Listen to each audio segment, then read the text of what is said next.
ఇక కేటీఆర్ పై కాంగ్రెస్ నేత సామ రామ్మోహన్ రెడ్డి ఫైర్ అయ్యారు. అధికారాన్ని అడ్డుపెట్టుకుని చేసిన అక్రమాలను కప్పిపుచ్చుకునే ప్రయత్నం చేస్తున్నారని ఆరోపించారు. ఫార్ములా ఈ రేస్ కు డబ్బులే కట్టని గ్రీన్ కో నష్టపోయిందంటూ కేటీఆర్ చేసిన వ్యాఖ్యల వెనుక చాలా మతలపు ఉందని అన్నారు. మరింత సమాచారాన్ని మా ఇన్పుట్ ఎడిటర్ పవన్ అందిస్తారు. ఈ కేసులో తాను ఎక్కడ కూడా అవినీతికి పాల్పడలేదు, కావాలనే కుట్రపూరితంగా రేవంత్ సర్కార్ తనపైన కేసులు నమోదు చేస్తుంది. అవసరమైతే లై డిటెక్టర్ టెస్టుకు కూడా తాను సిద్ధమంటూ సవాల్ విసిరారు కేటీఆర్. నిన్న ఈడీ విచారణకు హాజరయ్యారు. దాదాపుగా 7 గంటల పాటు ఈడీ విచారించిన తర్వాత ఆయన బయటకు వచ్చి ముఖ్యమంత్రి రేవంత్ రెడ్డి పైన, అటు కాంగ్రెస్ ప్రభుత్వం పైన అనేక ఆరోపణలు చేశారు. కక్షపూరితంగా వ్యవహరిస్తుంది, ఎటువంటి అవినీతి జరగని కేసులో కావాలనే ఈ రకమైన బురద జల్లే ప్రయత్నం చేస్తుందంటూ అంటున్నారు. కానీ అటు కాంగ్రెస్ పార్టీ నాయకులు మాత్రం తీవ్రంగా విమర్శిస్తూ ఉన్నారు. కేటీఆర్ వ్యవహార శైలిపైన అవినీతికి పాల్పడింది కాక, అక్రమానికి పాల్పడింది కాక తప్పుని కప్పిపుచ్చుకునే ప్రయత్నం చేస్తున్నాడంటూ కేటీఆర్ పైన విమర్శలు చేస్తున్నారు. ప్రస్తుతం దీనిపైన మనతో మాట్లాడేందుకు అటు టీపీసీసీ మీడియా సెల్ చైర్మన్ సామ రామ్మోహన్ రెడ్డి ఉన్నారు. ఆయన అడిగి వివరాలు తెలుసుకుందాం. నిన్న చూశారు మీరు, కేటీఆర్ రకరకాల సవాల్ విసురుతూ ఉన్నాడు. అవసరమైతే లై డిటెక్టర్ పరీక్షకు కూడా సిద్ధం అంటూ ఉన్నాడు.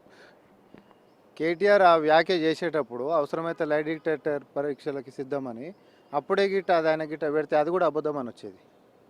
ఎందుకనంటే లై డిటెక్టర్ పెట్టుకుందాం అనేటటువంటి చెప్పేది కూడా అదొక అబద్ధమే. కాబట్టి నువ్వు చెప్తుంది అబద్ధం అన్న సంగతి నీకు తెలుసు. కాబట్టి ఎందుకంటే డే 1 కెంచి కేటీఆర్ ప్రస్తావిస్తున్నటువంటిది ఏంది, దీంట్లో అసలు అవినీతి లేదు, దురుద్దేశమే లేదు, అధికార దుర్వినియోగమే లేదు, కేవలం రాజకీయ కక్ష మాత్రమే, అదొక లొట్టపీస్ కేసు అని చెప్పని అన్నాడు. అండ్ ఎస్, బరాబర్ హైదరాబాద్ బ్రాండ్ ఇమేజ్ పెంచనీకే 700 కోట్ల రూపాయల లాభం వచ్చినటువంటి పనిని అదేదో భారం అనేటటువంటి కుట్రలు చేస్తూ ఉన్నారు. ఇది కేవలము నా యొక్క ఖ్యాతి కాదు, ప్రతిపక్షం మీద దాడి అనేటటువంటి ఒక రాజకీయ కోణాన్ని ఆయన తీసుకొని ఉన్నాడు. అండ్ అధికారులకు ఎస్, నేనే ఆదేశాలు కూడా ఇచ్చిన, బరాబర్ చేసిన, బరాబర్ చెప్తున్నా, ఏం పీక్తోడో పీక్కోమని చెప్పి మాట్లాడింది. ఇవన్నీ ఆయన చెప్పినటువంటి మాటలు నేను ఇప్పుడు ప్రస్తావించిన. నువ్వే ఆదేశాలు ఇచ్చినప్పుడు, బరాబర్ నేనే చేపించిన అని చెప్పినప్పుడు, మరి నిన్న ఎందుకు, నిన్ననో లేకపోతే మన ఏసీబీ ముంగట్నో, లేకపోతే హైకోర్టు ముంగట్నో, లేకపోతే ఈడీ ముంగట్నో, లేకపోతే సుప్రీంకోర్టు ముంగట్నో బరాబర్ నేనే చేసిన అనేటటువంటి ప్రస్తావన ఎందుకు తేలే గజెప్పు. మీడియా ముందుకు వచ్చేసరికి ఏమో రంకెలేసేటటువంటి వాళ్ళ లెక్క మాట్లాడు, లోపలికి పోగానే మాత్రం గుట్కీలు మింగుడు. ఇది నీకు ఎట్లా అనంటే, ప్రజలు మొత్తం పిచ్చోళ్ళు, ప్రజలంతా కూడా ఎట్లుందంటే, కేటీఆర్ పరిస్థితి ఎట్లుందంటే, పిల్లి కళ్ళు మూసుకొని పాలు తాకుండా నన్ను ఎవ్వడు చూస్తలేడు అనేటటువంటి అజ్ఞానంలో ఎట్లా బతుకుతుందో అట్లా బతుకుతూ ఉన్నాడు. అధికారులు నిన్నవో ఈడీ ముంగడితే మనం మాట్లాడుకుందాం. ఈడీ ముందుకు పోయేసేసి ఎస్ నేను చెప్పినా, కానీ ఏది మంచి ఏది చెడు ప్రొసీజర్ అనేటటువంటిది అధికారులు చూసుకోవాలని చెప్పి ఆయన వ్యాఖ్యానించినట్టు పత్రికలు మొత్తం రాసినాయి. ఫర్దర్గా అదే క్వశ్చన్ గిట్ట మనం కామా పెట్టి కంటిన్యూ చేస్తే, అవును నువ్వు చెప్తే పద్ధతి ఫాలో అయ్యిరా లేదా అనేటటువంటి అధికారుల బాధ్యత అని కాసేపు అని అనుకుందాం. అది కూడా అబద్ధమైనప్పటికీ అనుకుందాం. అసలు నీకు చెప్పే అధికారం ఉందా అనేటటువంటి ప్రశ్న మీడియా మనకి టేస్ట్ ఉంటే మళ్ళీ ఇంకొకసారి బయట కూడా గుట్కీలు మింగేటోడు.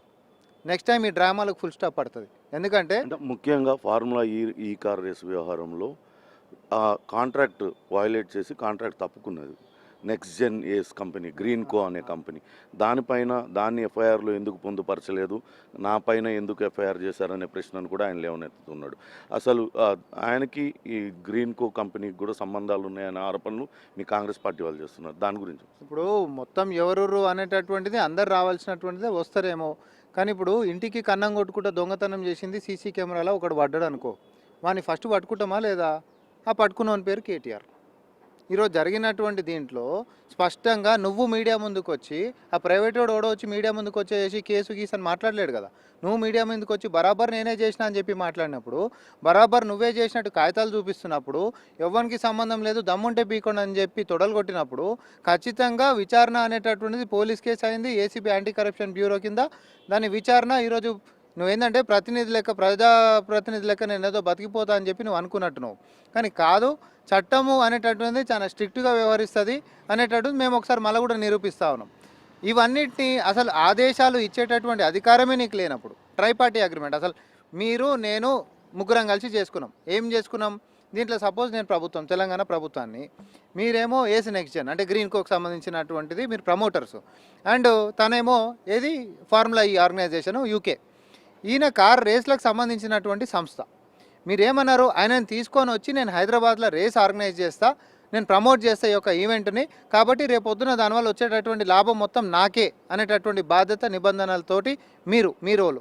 తర్వాత నేను గ్రీన్కో ఏస్ నెక్స్ట్ జన్, నేనేమో తెలంగాణ సర్కార్ ఎస్ మా హైదరాబాద్లో పెట్టుకోండి, మేము ఫెసిలిటేటర్స్ మాత్రమే, మీకు ఏం కావాలన్నా అవకాశాలు ఉంటే మేము ఇక్కడ చేయనిస్తాం అనేటటువంటి ఫెసిలిటేటర్ని. ఇప్పుడు ఈ ముగ్గురి బాధ్యతలల్లో మీరు ఏం చేయాలి అని అంటే ఆ కార్ కంపెనీలకి సంవత్సరానికి 90 లక్షల పౌండ్స్, యూకే పౌండ్స్ రూపకంగా, అది మన మార్కంలకి ఇట తీసుకుంటే 90 కోట్ల రూపాయలు అవుతుంది. అంతేకాదు ఇక్కడ ఈవెంట్ ఆర్గనైజ్ చేయాలంటే, ప్రమోట్ చేయడానికి ఈవెంట్ ఆర్గనైజ్ చేయాలి, స్టాల్స్ అయినా, కార్లకు సంబంధించిన రోడ్స్ అయినా, ఇంకోటైనా ఏదైనా, దీనికి ఒక 100 కోట్లు పెట్టాలనేటటువంటిది ఒప్పందంలో రాసుకున్నాం మన ముగ్గురం.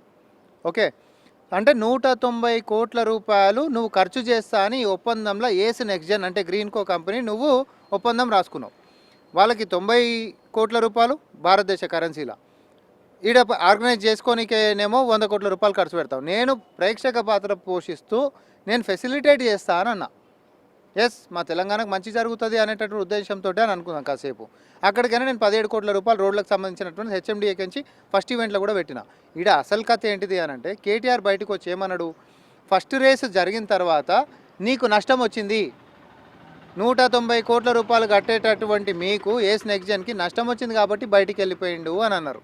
ఇక్కడ కొత్త ట్విస్ట్ ఏంది అని అంటే ఈరోజు ఈ సినిమాలో ఫస్ట్ సీజన్ 9 ఏదైతే అయిందో February 11, 2023కి సంబంధించినటువంటి సీజన్ ఏదైతే అయిందో ఆ సీజన్లో ఈడ మీకు సంబంధించినటువంటిది నష్టం వచ్చింది కాబట్టి మీరు వెళ్ళిపోయారని కేటీఆర్ చెప్పిండు.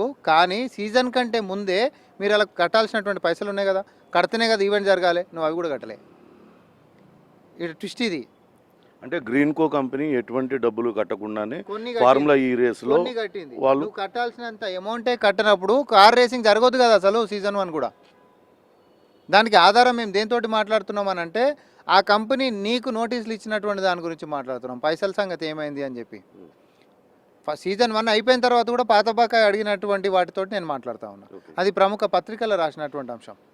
సో ఒక్కొక్కటిగా తోతుండే. కానీ కేటీఆర్ ఏమని మాట్లాడిండు, గ్రీన్కోకి నష్టం వచ్చింది కాబట్టి వెళ్ళిపోయింది బయటికి అని అన్నాడు. కాబట్టే ట్రైపార్టీ అగ్రిమెంట్ మీద మేము దిగినాము అని చెప్పన్నాడు. తెలంగాణ బ్రాండ్ ఇమేజ్ అన్నాడు, 700 కోట్ల రూపాయలు లాభం అన్నాడు. కానీ ఇక్కడ జరిగింది ఏంటిది అంటే అసలు నువ్వు కట్టాల్సినటువంటి పైసలు ముందు నుంచే కూడా నువ్వు కట్టకపోయినా నీ బాధ్యత ఫస్ట్ ఏం చేయాలి, ఒకవేళ నువ్వు తప్పుకున్నవే అనుకుందాం, నేను కట్టా అని చెప్పి చేతులు ఎత్తేసినావు, దానికి అగ్రిమెంట్ టర్మినేట్ అయినట్టు కాదు దాని మీనింగ్.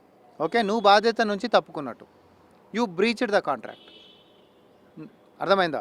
సో మీ యొక్క బాధ్యతని నేను మోసిన ఈ అగ్రిమెంట్ క్యాన్సిల్ చేయాలి కదా. ఫస్ట్ ట్రైపార్టీ అగ్రిమెంట్ని క్యాన్సిల్ చేయకుండా కట్టాల్సింది నువ్వు, నేను నా ప్రభుత్వం సొమ్ముకెంచి నేను కట్టిన. ఎందుకు గ్రీన్కోను వెనకేసుకొచ్చి గ్రీన్కో కట్టాల్సిన సొమ్ముని గత ప్రభుత్వం కట్టింది అని సింపుల్ క్వశ్చన్. అందులో అంతేకాదు నష్టం వస్తే వెళ్ళిపోయినావు అని చెప్పిన నేను బయటకు వచ్చి మొన్న కూడా. నీకు నష్టం వస్తే వెళ్ళిపోవడం ఎప్పుడు జరుగుతుంది, సీజన్ 1కి నువ్వు కట్టాల్సిన 190 కోట్ల రూపాయలు కట్టినాక నీకు పైసలు రాకపోతే నష్టం వచ్చింది అనాలి. అసలు నువ్వు సీజన్ స్టార్ట్ కాకుండా ముంగటనే కట్టాల్సిన పైసలు కూడా కట్టలే. వాడు మోసం చేసి వెళ్ళిపోయిండు అని నువ్వు చెప్పాలి, కానీ మోసం చేసి వెళ్ళిపోయిండు అని చెప్పలే. కానీ ఈడ నాకు నష్టం వచ్చి వెళ్ళిపోయిండు అని చెప్పినావు. కానీ ఇదే నీ కాడికించి అదే 2022లో 41 కోట్ల రూపాయలు నేను పార్టీ ఫండ్ వయా బాండ్స్ తీసుకున్నా. ఇక్కడ అసలు కథ ఒకటికొకటి కనెక్ట్ అయ్యకుండా పోతే ఏమవుతుందంటే, అయితే నిన్న ఈడీ ముంగట జరిగినటువంటి విచారణ ఈడీ ఏం చేస్తుంది, డబ్బులకి సంబంధించినటువంటి మానిటరీ ఆస్పెక్ట్ ఉండాలి, డబ్బులకు సంబంధించినటువంటి ఇన్వాల్వ్మెంట్ ఉంటూ ఒక ఎఫ్ఐఆర్ అయిందనుకోండి, ఈడీ సుమటుగా కూడా వాళ్ళు వచ్చి కేసును విచారణ చేయొచ్చు. అది అట్లనే చేస్తారు. అయితే వాళ్ళు అడుగుతున్నటువంటి ప్రశ్న ఏంటిది అని అంటే, అసలు ప్రభుత్వం నుంచి వాడికి కట్టాల్సిన బాధ్యత నీది కాదు, ట్రైపార్టీ అగ్రిమెంట్ మీదకించి అసలు నువ్వు ఎందుకు కట్టినావు. ఇంకొకటి, ఒకవేళ వేరే దేశానికి నువ్వు వాళ్ళ పాయింట్స్ రూపకంగా నువ్వు కట్టాలి అని అంటే ఆర్బీఐ యొక్క అనుమతి నువ్వు తీసుకొని కట్టాలి. ఒక విధి విధానం ఉంటుంది దేనికైనా. అంతేకాదు అక్కడనేమో ఆర్బీఐ అనుమతులే లేకుండా కట్టినటువంటి దానికి మొత్తం పైసలు కట్టినావు, ట్యాక్సే కట్టలేదు. కేటీఆర్ ఏమంటుండు, అది అధికారులు చూసుకోవాల్సినటువంటి వ్యవహారం అని అంటుండు. అసలు కట్టమని చెప్పింది ఎందుకు అనేటటువంటి ప్రశ్న దగ్గర కేటీఆర్ దగ్గర జవాబు లేదు. అంతేకాదు హెచ్ఎండిఏ 10 కోట్లు దాటితే కట్టేటటువంటి అధికారమే లేదు. ఇది ఇంకొకటి, పాలనాపరమైనటువంటి అనుమతులు అనేటటువంటిది హెచ్ఎండిఏ కన్నా డబ్బులు కట్టాలంటే 10 కోట్లకి దాటి కట్టాలంటే ప్రభుత్వం యొక్క అనుమతి. ప్రభుత్వం అంటే ఏంటిది, క్యాబినెట్ తీర్మానం. ప్రభుత్వం అంటే కేటీఆర్ కాదు, కేటీఆర్ అనేటోడు లొటపీసు, కేటీఆర్ అనేటోడు ప్రభుత్వంలో ఒక భాగమే తప్ప తను ప్రభుత్వం కాదు. క్యాబినెట్ ఆమోదము, తర్వాత ఫినాన్స్ క్లియరెన్సు, లీగల్ క్లియరెన్స్ కూడా చూస్తారు.